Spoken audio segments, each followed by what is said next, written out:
This is the You, Me, and BTC podcast. Cryptocurrency decrypted. Welcome to episode 84.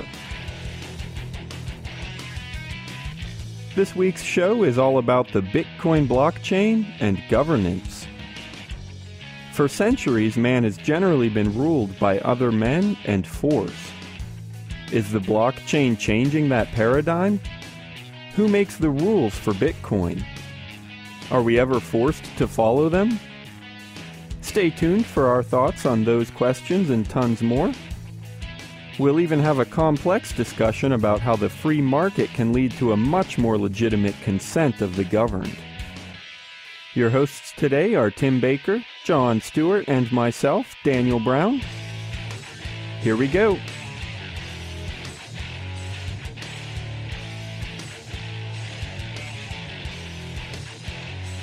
This is the You, Me, and BTC podcast. Thanks for joining us tonight or today or whenever the heck you're listening to this.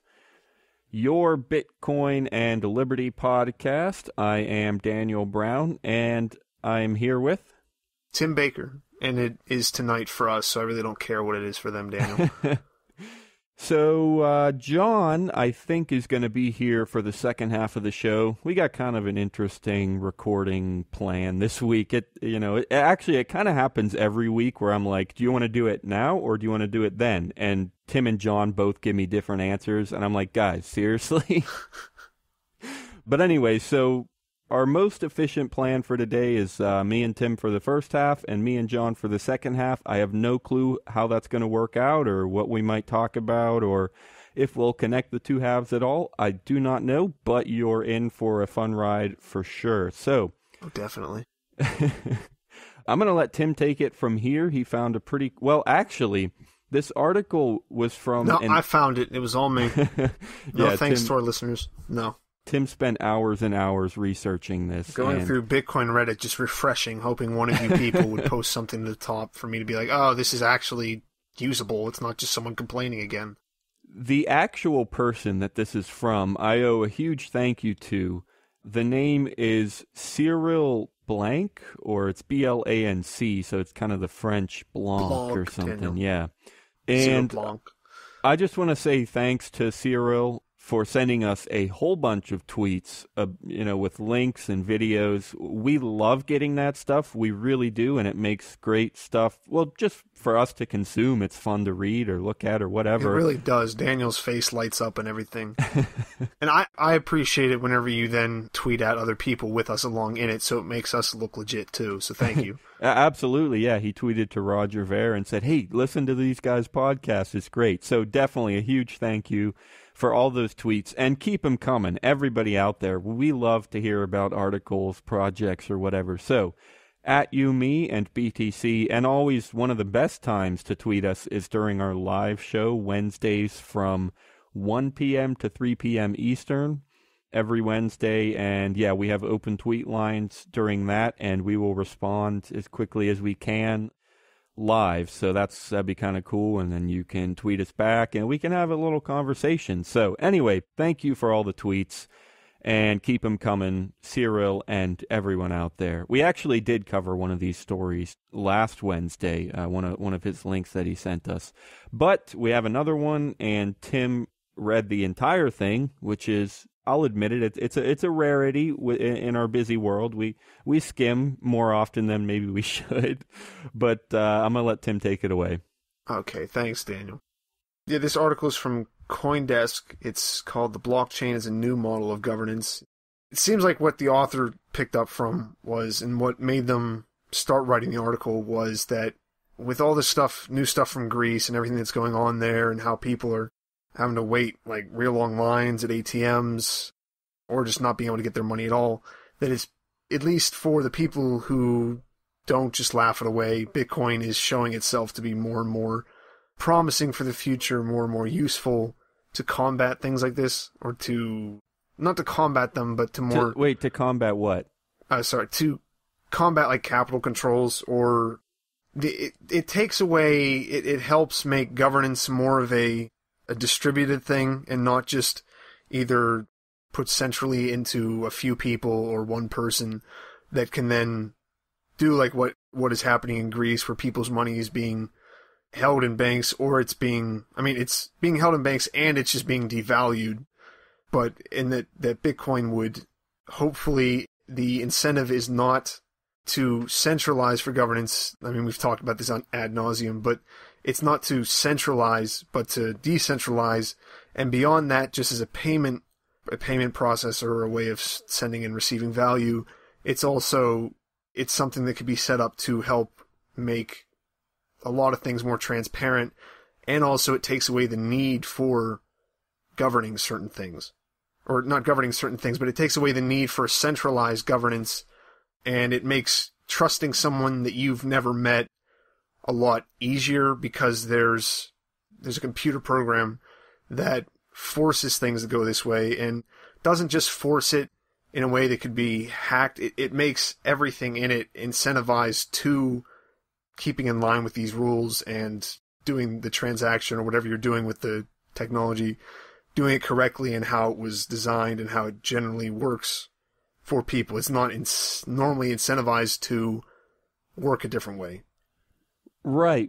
One thing that maybe we should start off with before we get too far is we've mentioned governance a lot just now, or government. I'm really glad they use the term governance instead of government, because government obviously has terrible connotations. But yeah, we mentioned this just in the last live show, and it was actually the article I said we covered from Cyril, and I mentioned the fact that when you talk about anarchy, it's not necessarily that you're against, well, you could say government, but to make things a little clearer, I do like this term governance. It's not that you're against governance. It's not that you're against rules. Nobody is, well, sure, there's definitely people out there that are claiming that we shouldn't have zero rules about anything ever, whatever. But that's not really what most anarchists would argue. There's a difference between governance and the state. The state, yes, they make rules, yes, they govern, but they back that governance with force. And I don't want to get into all that again, because like I said, we covered it earlier, but that's an important distinction, is that rules do not necessarily have to be forcefully enforced, right? That's a weird term to use, but I think it's the right way to put it. And correct me if I'm wrong, Tim, but I think one of the main points here is that the blockchain enables you not only to have the rules and to enforce them, but you can enforce them without physical force, and they can be created by the governed. Like they actually can take part in what the rules should or should not be. And the blockchain, just that's basically the headline, I guess. The blockchain creates a whole new way to have governance. Is that true? Do you think that's right? Yeah, I mean, I'm going to obviously pick at your words. I don't think it does it without force, or I don't think that force is the problem. It's what really? You said later on, physical force, or just violence, or not force, but aggression, or something like that. I mean, that has more to do with the opting out, but Bitcoin, I mean, it forces you to follow a certain way. You have to, but it's no, not. it doesn't. It doesn't. Yeah. You don't have to use Bitcoin if you don't want to follow the rules. Yeah, but but to use Bitcoin, you're forced to follow rules. There's no problem with rules or being forced to do something as long as it's consensual, I guess. I mean, even if you want to have a guy put a gun to your head while you dig your own grave or something, or no, you work as a digger and you want to have a guy point a gun at your head. There's nothing actually wrong with that, as long as the person's okay with it, but that's entirely different. So I don't think there's any problem with the force, but that's probably more of a technical issue. I think you're right about, I mean, it's important that it's not a physical force, because that's one of the problems with transferring money or having just this... Okay, tell me more about force. How do you define force?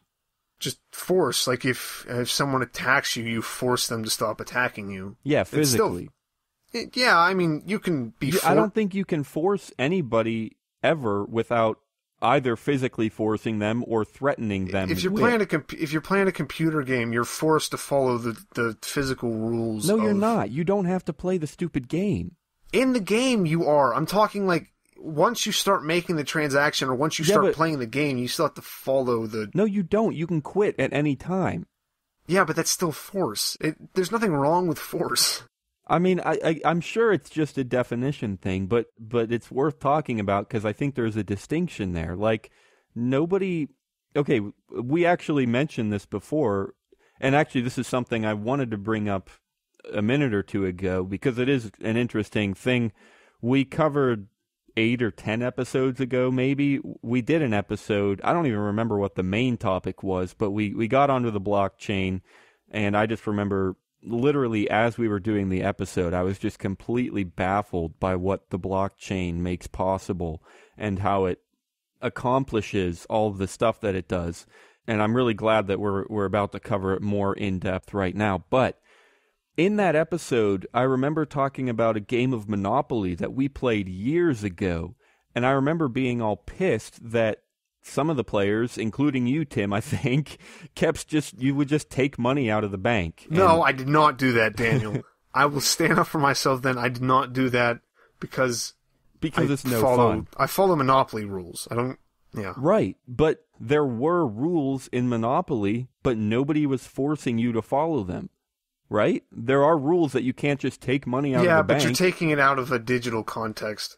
Because obviously with like any kind of board game, you don't have to actually play the board game. You could just shit on the board if you really wanted to. You don't have to use Bitcoin. What are you talking about?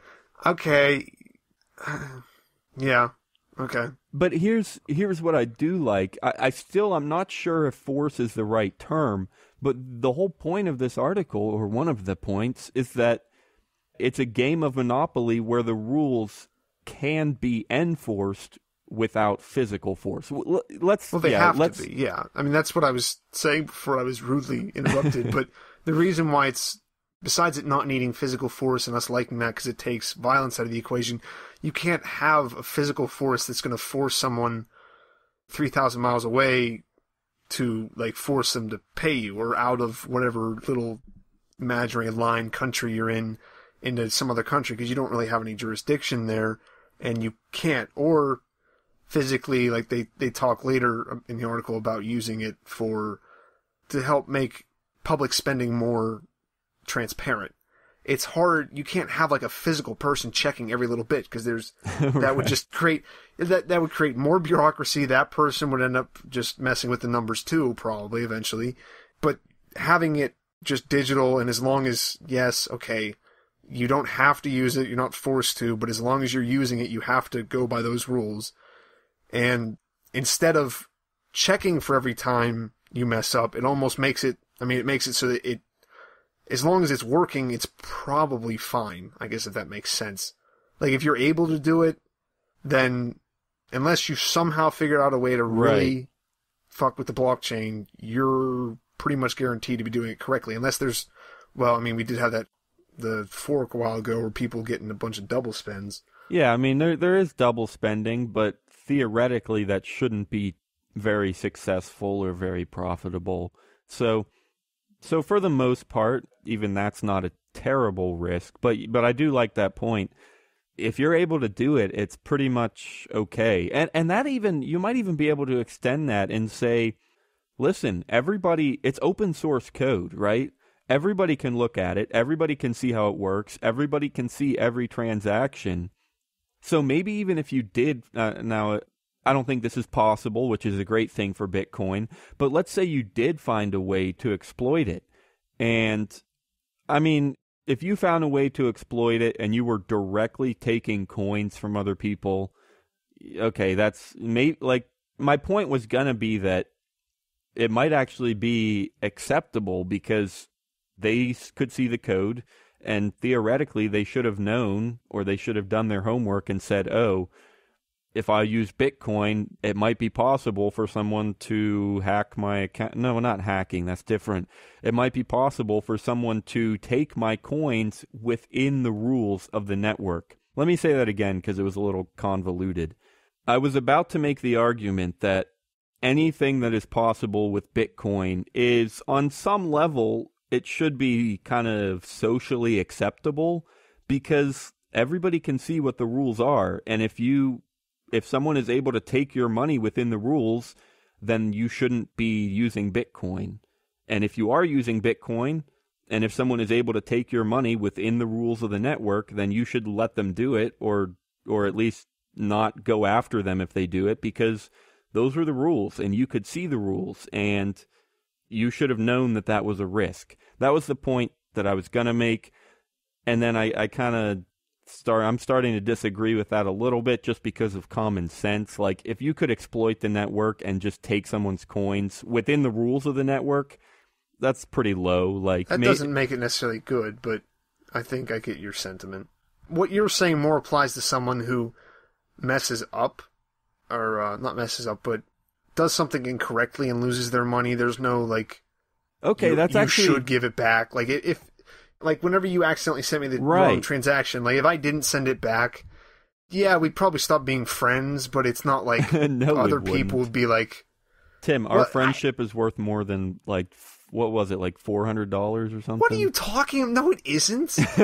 Not from, well, maybe from you to me, but not from me to you. You take $400 from me, Daniel, I'll kill you. No. Well, that's good to know. Now I know that I can just get $400 off them. But yeah, but that's actually a really good kind of example of what I was talking about. It's not one-to-one, the situation that I mentioned, but yeah, let's say that someone incorrectly sent you their Bitcoin. Is it okay to keep it? And that's a tough question. I mean, I think you're being a dick if you do, but I'm also not going to be like, you're committing a terrible thing. If you know who it is, and if they tell you, then yeah, I mean, just, I don't know, you could get into metaphysical, who knows what, but just common sense, just give it back. Like, just be a decent human being or something.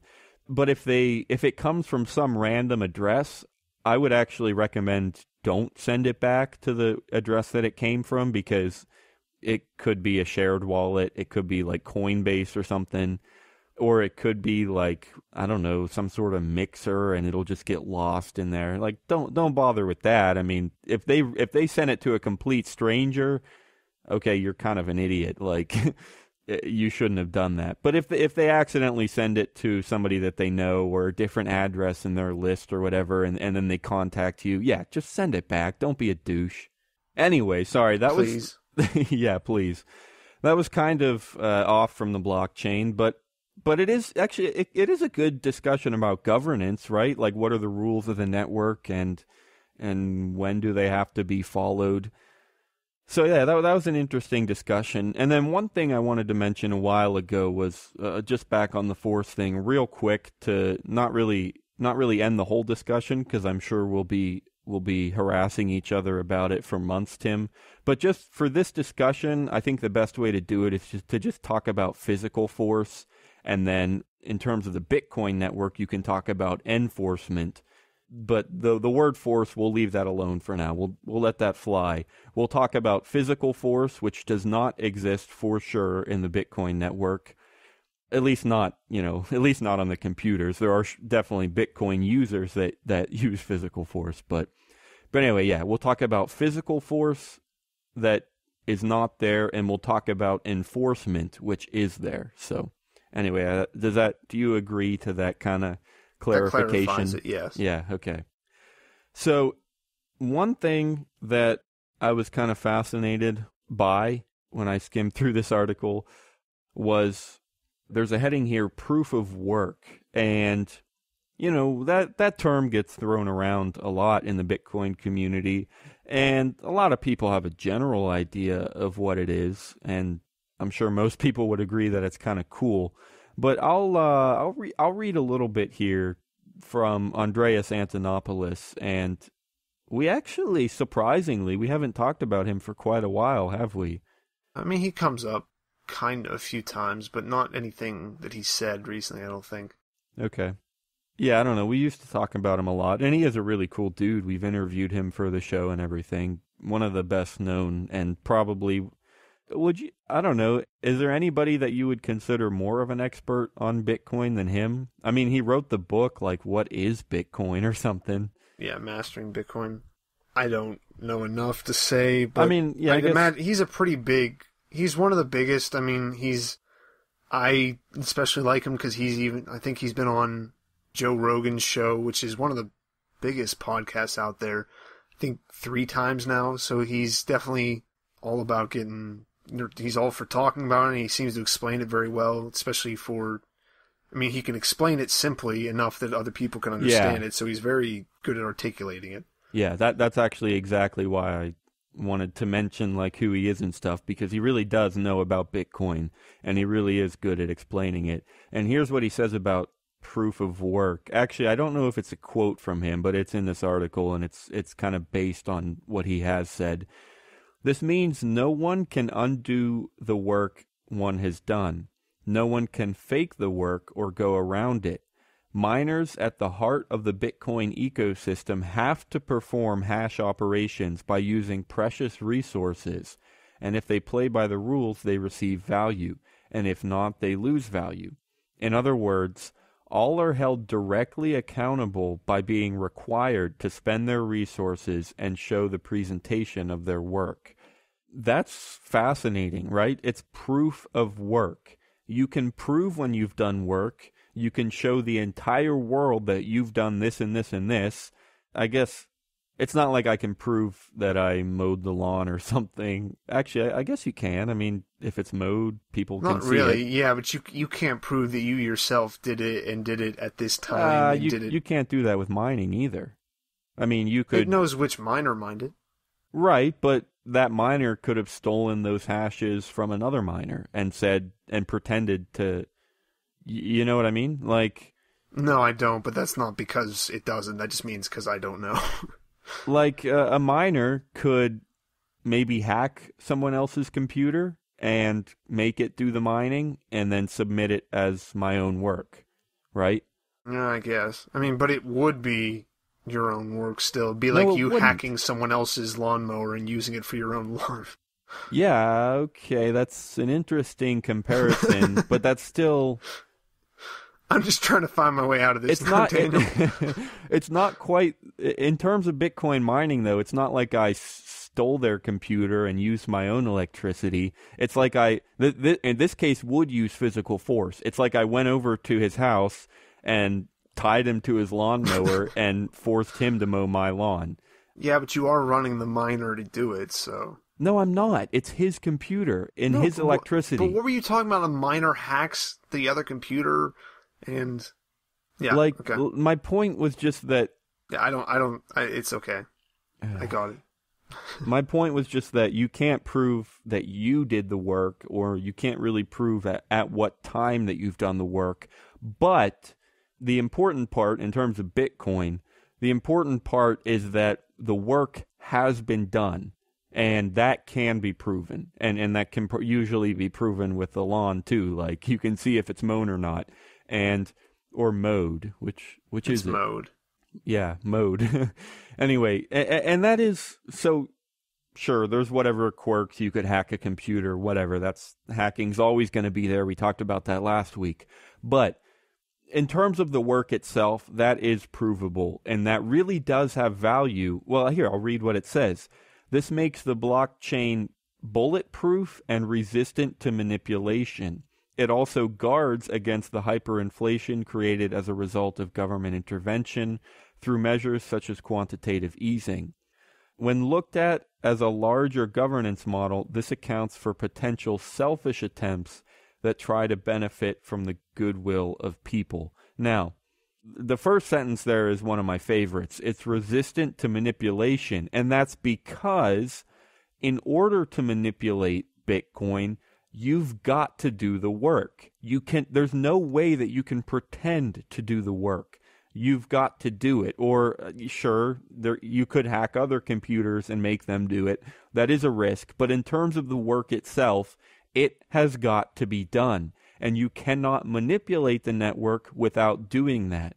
And that has value because one person can only do so much work. And, I mean, that's not the same for everybody, or you could have a company that can do more work than somebody else, but that company should have competition. And that makes it so that no one person can have too much control, because in order to have too much control, you've got to do too much work.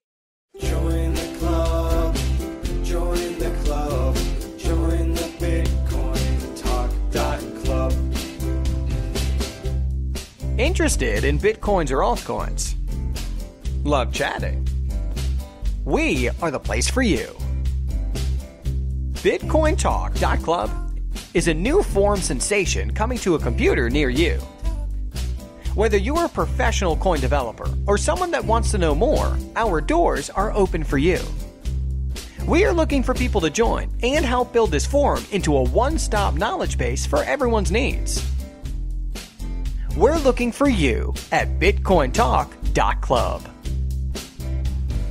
Join the club, join the club, join the Bitcoin Talk Club. All right, welcome back, everybody, to the You, Me, and BTC podcast. Like I said, we have kind of an interesting setup for today. Tim and I covered a little bit for the first half of the show, and I am back now with John. And when we planned this, we weren't entirely sure if John and I would talk about the same thing or something completely different, but there is still a decent amount left in this article about the blockchain, so I guess we're just going to pick it up and get some new perspective from John and some old worthless perspective from me at this point. I don't know, maybe you will think of different things talking to me than Tim.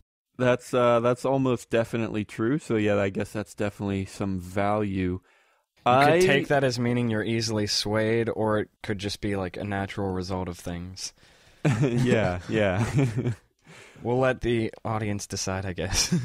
Right. So before we get into some of this new stuff, I have to ask you one question, and I don't want to talk about this for more than about 30 seconds because Tim and I talked about it for a little bit too long, but I want to get kind of your first response, like whatever comes to mind. I don't want you to think about it too much. Just tell me what you think. Is anybody forced to follow the rules of Bitcoin or of the Bitcoin network? I would say no. Okay, cool. So I'm guessing that it was mostly just a definition thing, but Tim was trying to argue that like once you're in the system, you are forced to follow the rules. Like if you're going to use the system, well, I mean, I guess even I would agree with that. If you're going to use the system, well, no. If you're going to use the system, yes, you have to follow the rules, but you're not forced to, I think, is what I would say. And yeah, Tim and I went at it for a bit. And in the end, we basically said, we're going to ignore the issue of force. We're just going to talk about physical force, which is not in Bitcoin, and we can pretty much all agree on that. And we're going to talk about enforcement, which is in Bitcoin. The rules are enforced, but not really with the traditional type of force. Well, just one more point on that. Even if you choose to use it, can't you just create forks like every time you do a transaction? Yeah, you could. Or you could just quit using it. And I mean, it wouldn't be the easiest thing to create a fork. You'd have to kind of tweak the code and recompile it or whatever. Yeah. But yeah, that's an option too. So, and you might just a transaction might never go through, but you didn't have to follow the rules. Yeah. Your client is going to tell you that you have 1 million Bitcoins. I mean, nobody's going to agree with you, but you could say that you do. So, yeah, I agree. So, cool. Well, we're going to start this continuation of the discussion with a tweet that is in this article from Roger Ver, and John had some interesting thoughts on it, so I guess I'll let you start here. All right, I'll read it first. Governments don't have the consent of the governed. They have forcible control of the governed with the consent of a third party. So, I think, in a way, I, kind of agree with it, but I also don't agree with this. Because if government didn't have consent, this is my exact words I think I said to Daniel before we started. If they didn't have consent, why is it so hard to convince people to become anarchists or to dislike the government or to try to opt out of things or to move out of the country? And the vast majority of people don't think it's stretched to say every single country are like, I don't like using this word, but statists. Well, not that I don't like using that word. I don't like using that word in this context because it has like negative connotations, but I don't mean negative connotations necessarily. The vast majority of people in the world are okay with governments. That's a better way to put it, I guess. Now, I guess the anarchist response would be that that's because, well, like, you're never actually asked, and you're kind of brought up with propaganda or whatever, whether you want to believe that the propaganda is like intentionally created by governments to make people statists, or whether it's just naturally happened, that's a different issue. But I think that's a fair point, that there is a lot of public opinion and opinion in advertisements and stuff like that that convinces people to be okay with government. I think that's true. Right. But as long as people are okay with it, it's not really that they don't have consent. They don't like have consent, like everybody when they turn to 18 like sign this paper, I'm okay with this.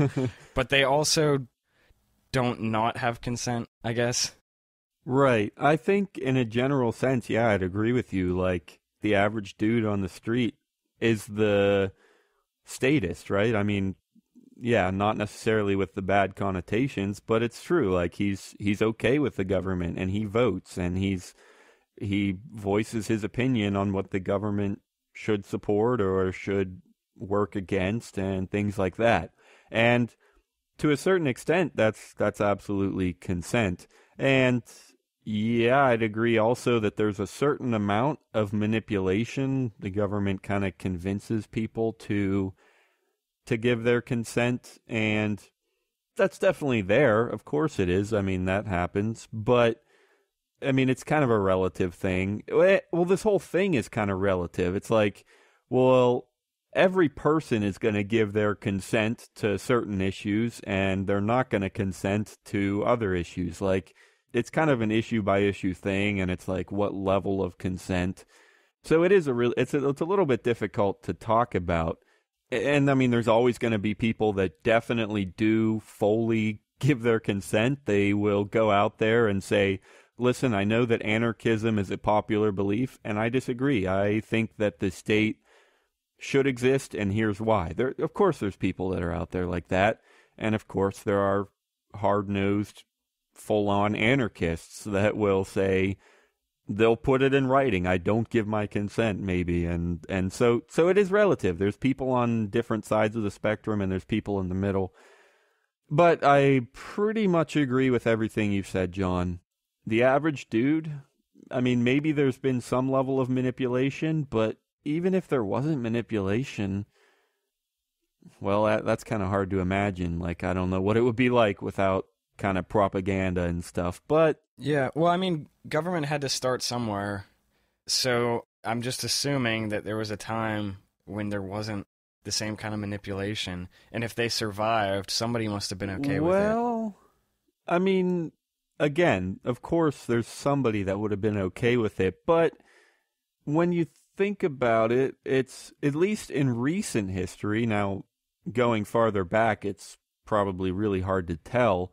But in recent history, it kind of seems like it's gone from kings to so-called democracies, right? It's kind of gone from one ruler or maybe a really small group of rulers, and the popular belief has been that we should make the government more not expansive as in more control, but expansive as in more opinion, like, you know, the classic Greek democracy, right? We should get more opinions and kind of try and make it more fair.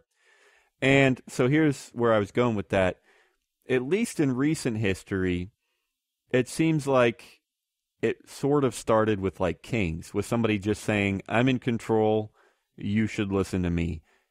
And that, I don't know, that doesn't really seem like consent, although, again, there's definitely people out there that would have given their consent and did.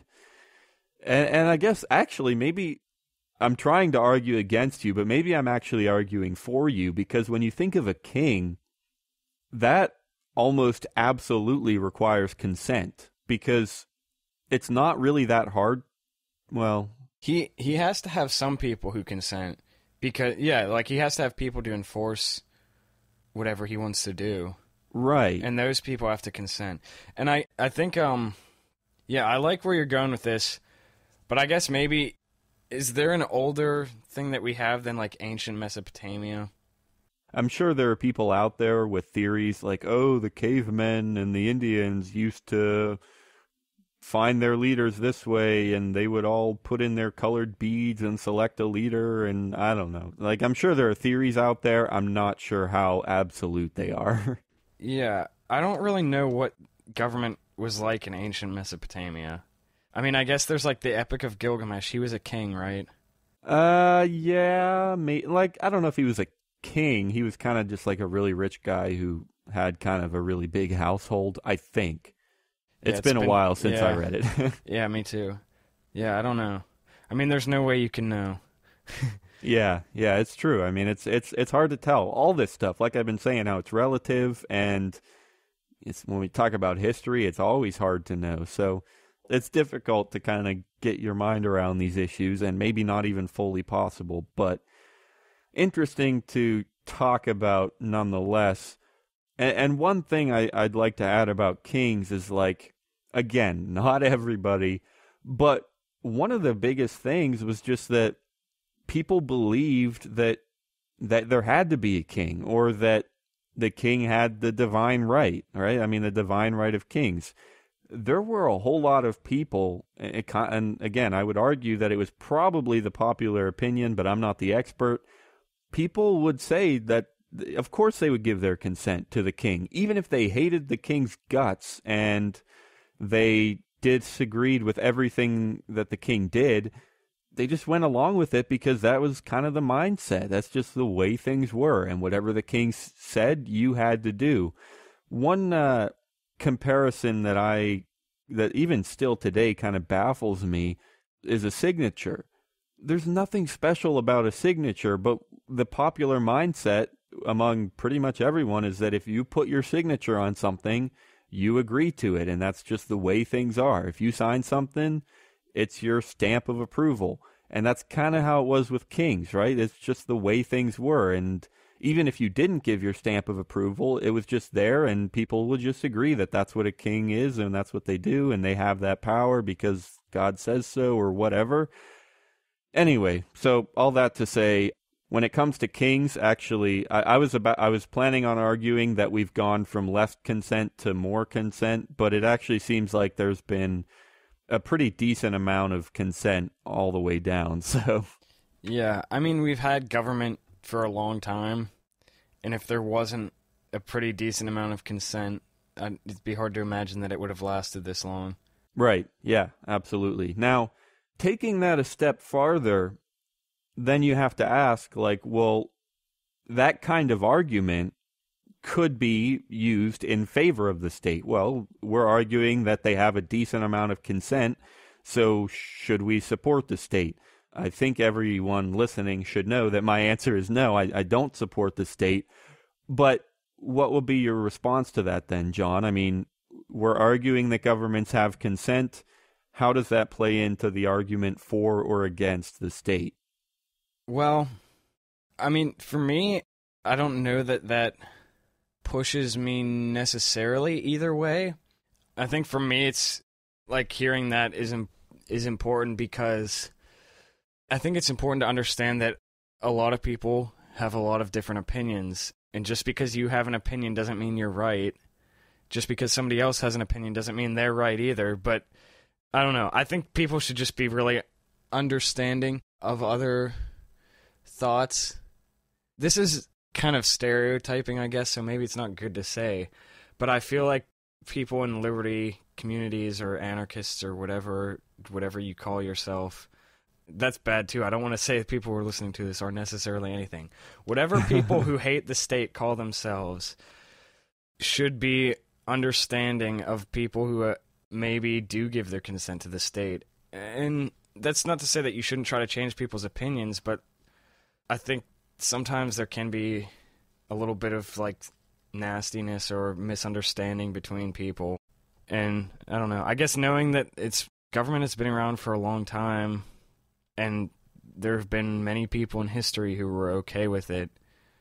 I don't know. Maybe you should just be more thoughtful about how you think about other people's opinions on government. Yeah. I mean, yeah, I definitely agree with that at face value. Yeah, of course, we should all understand that, people actually think that the government is legitimate. Almost everyone does, the very large majority. And I think that's absolutely worth considering, and I think people should recognize that people think that. Now, how that plays into, say, activism, I mean, whether it's against the state or kind of trying to help the people, both forms of activism, there's probably a whole lot that could be said there, and I'm not sure. I haven't thought through everything, so I'm not sure how that kind of thoughtfulness would impact the way you behave when you are arguing for anarchy or active for anarchy. I don't know what. Yeah. I don't. I mean, I don't mean to advocate in any way that people should be wishy-washy. I mean, think about what you believe and believe what you believe and know why you believe it and be able to back it up and stand for it when you need to. But I mean, I'm sure you'll agree with me, and I'm sure everybody's had experiences like this. Sometimes you argue with people and they're just dicks, and other times you argue with people and you leave and you're like, wow, that was a really good discussion. I'm glad I talked to that person even though we totally disagree. Right. There's definitely a way to do things gracefully.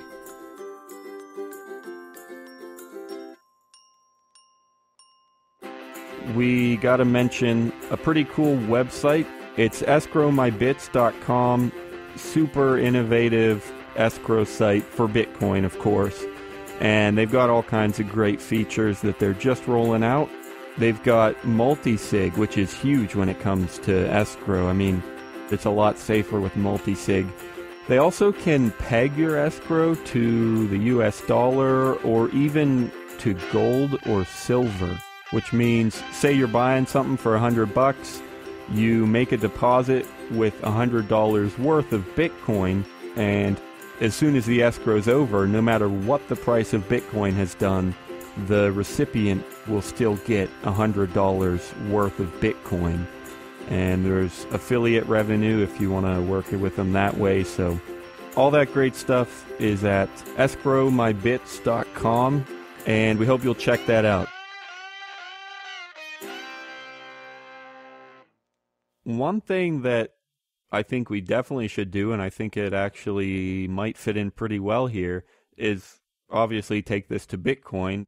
The reason that this tweet is in the article is because, well, I'm not sure if this is actually what Roger Ver is talking about, but the author of this article is applying it to consent on the blockchain.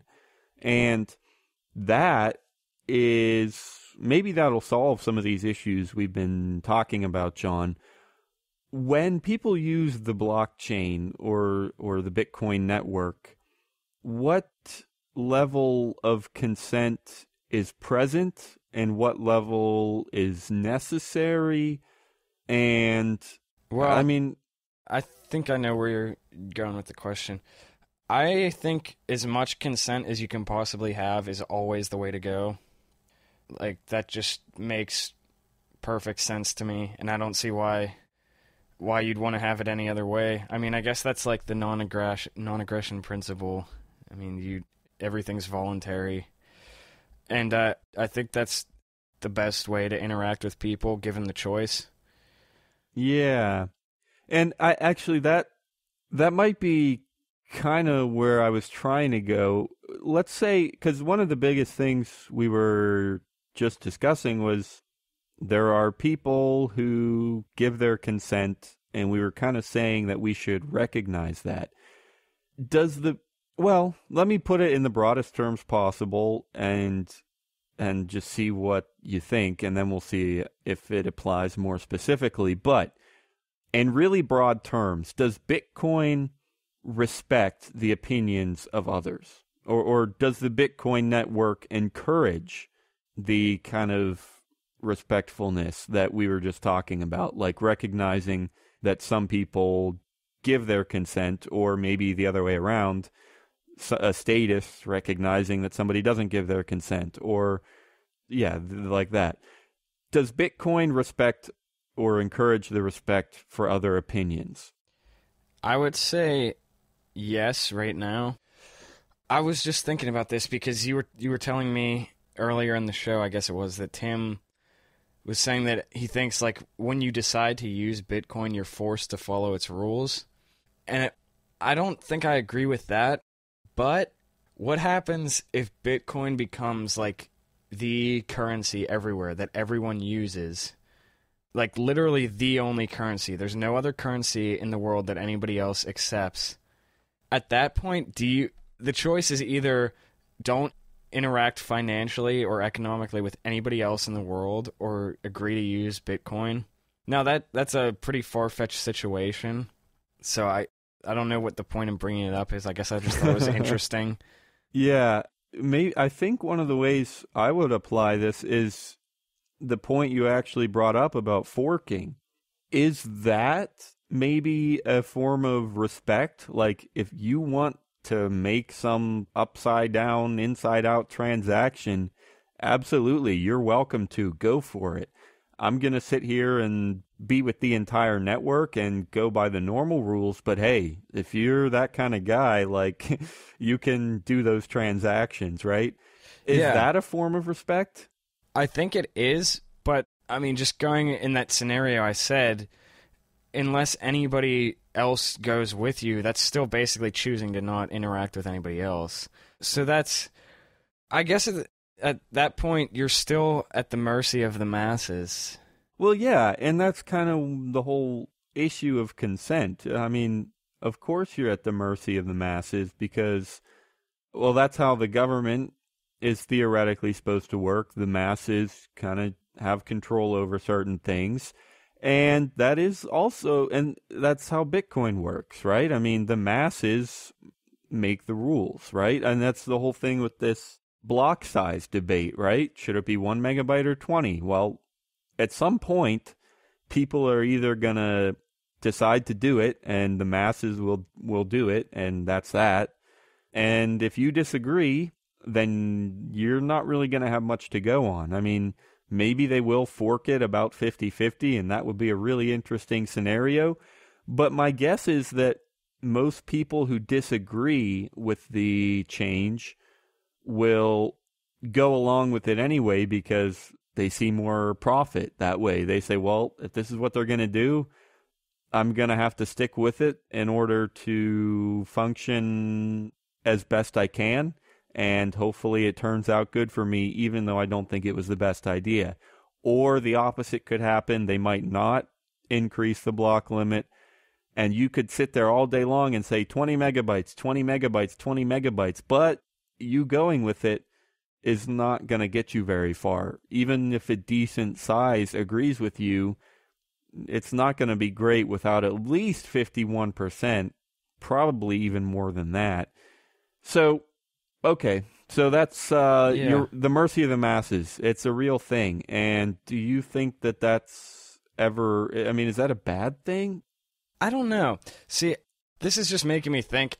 I've been thinking a lot recently about selling out.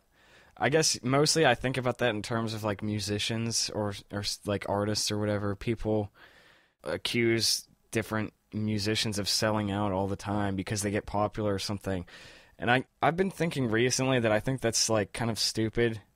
Like, people are allowed to do whatever they want. And even if somebody is only doing this to make money, I mean, is that any worse than somebody working in an office to make money? Is it really any different? And so is like everybody in the world who works in an office a sellout? Right. Yeah, like, I think it's okay to do things sometimes that isn't necessarily exactly what you want.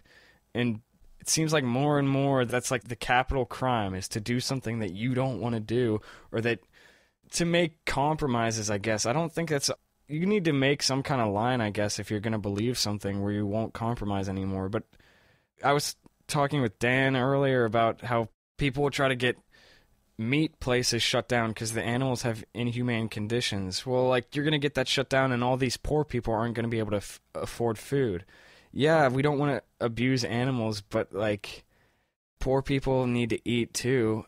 And that's one way that food has been able to be cheaper. And so, like, I was talking about, like, national parks and, like, if I like going to a national park, but I don't like the fact that it's paid for with tax money or something, should I not be okay with that? And I think I should be able to enjoy that, especially with this consent that we've been talking about, where, like, who knows how many 90% of people are okay with paying taxes to have national parks. Right. I'm gonna jump on the food metaphor because I think I can make it work pretty well. I think that to some extent, people have a pretty good degree of freedom when it comes to, let's say, we're talking about animal abuse in food production. Okay. If you kind of applied the Bitcoin system to a situation like that, people could either buy the food or not buy the food, depending on whether they thought it would be more helpful to have the company to give them your money or to not give them your money because you like the animals more. Or I'm not saying you like animals more than poor people, but let's say based on your knowledge, you might believe that if you didn't buy food from there or if that company didn't exist, 100 million chickens would have much better lives and only 2 poor people might die. Or maybe you might argue that no poor people would die. And people are allowed to have those beliefs and they can act on those beliefs. And the Bitcoin system, the free market, I guess I would say even more broadly, allows you to act on those beliefs. But once you introduce the government, then they make laws and they say, oh, you're not allowed to produce food like that. Well, all of a sudden, a decent chunk of the population who believes that maybe it will be better to keep these food plants in production or whatever, who think that there will be millions of poor people who will be able to eat and only, 100 chickens that'll have weird, upset, sad lives. Okay, that was really long, but I guess it kind of is classic economics, right? I mean, prices and commerce, they all represent knowledge, right? Every single transaction is representative of knowledge. And when you have a free market, when you have Bitcoin where people are always allowed to send money anywhere for any reason, any amount, that is helpful. And the blockchain enables all of that. And that even goes back to the respect for opinions. The free market allows you to respect opinions as much as you want, whereas the government or the state, in a lot of situations, I'm not allowed to act on my opinions. If I believe that poor people will be saved through that meat plant, maybe the government doesn't allow me or doesn't even allow that plant to exist, and my opinion was not respected. Whereas in a free market, the prices are set and the plant will get as much money as they will get. And if it's helpful, good. If it's not helpful, then people might start to see that and the plant will be eventually disappearing. I think that was a little convoluted again. Sorry, but I don't know. Do you agree, John? Does that make any sense at all? Yeah. I think I pretty much agree with everything. Maybe just like, I don't know if this is really that relevant, but I guess if we go back to the chicken thing, Yeah. So we go back to the chicken thing. I don't think most people, I'm sure there's some people out there who would say this, but most people wouldn't say that they don't want poor people to have food. And I think like a lot of the people who would vote to have inhumane meat factories. Is that what they call them? That's horrible. I don't know if that's what they call them, but that sounds just disgusting. Meat factories. We're going to go with that. The people who want to close down, they vote to close down the meat factories. I feel like those people... So I guess you'd have to assume that they're informed on the fact that, like, well, this does allow meat to be cheaper so poor people can buy food. If they don't know that, they're going to vote for that anyway. But if they do know that, and they're still voting for that, my guess is, like, they'd also be okay with taxing rich people to pay for poor people's food and give them food stamps or whatever. So then it becomes, which is a worse decision, abusing chickens or stealing from people? And then that comes to where it's like, well, you have to decide that. But right. Yeah, again, if the state is making that decision, you don't get to make it. Right. Whereas in a free market, the money goes to wherever people think it should go. And if it's split 50-50, then company X will get a middling amount of money. If it's clear that the factory is doing bad things, then they're not going to get very much money, and then they'll be gone. I mean, that's what the free market allows, I think. Yeah. And I guess, like, people who are really conscious about these kind of things might say, well, the average person isn't informed. They're not going to be able to make that kind of decision, so we need the government to. And people might make bad decisions, but that's kind of just something that you have to live with, I guess. I mean, sometimes people in government make bad decisions, too. You kind of have to live with it either way.